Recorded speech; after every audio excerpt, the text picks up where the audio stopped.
Avez-vous vu une évolution dans la demande des clients?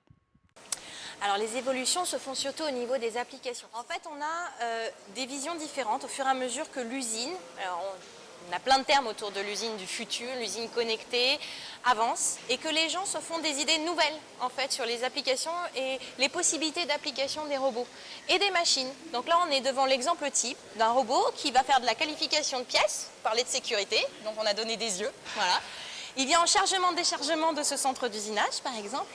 Donc là, c'est des évolutions, ça se standardise. C'est-à-dire que des choses qui étaient uniques deviennent de plus en plus courantes au sein des entreprises de production.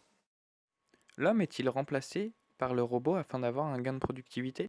Alors, on va dire qu'il n'y a pas de remplacement, il y a une interdépendance entre l'homme et le robot. À l'instant T, on va avoir une transformation d'un poste.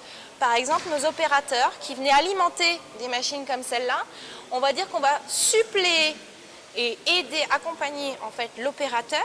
Il va venir, mais il y aura toujours besoin de quelqu'un pour brancher la prise, maintenir le robot, conceptualiser les lignes, programmer le robot, répondre aux demandes des différents clients, agir en optimisation, donc en support.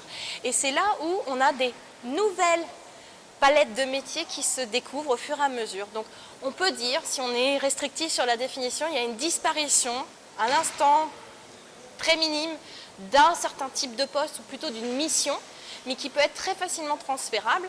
Nos jeunes aujourd'hui, ils ont des facultés énormes en 3D, donc ce qu'on leur demande sur des machines comme celle-là, c'est d'avoir cette vision 3D. Donc c'est très intuitif, de plus en plus pour eux. Donc ça deviendra des métiers de plus en plus riches et de plus en plus valorisés. Les marges d'erreur imposent-elles des limites à la robotique? Alors, un robot n'est pas fait pour faire par exemple de l'usinage.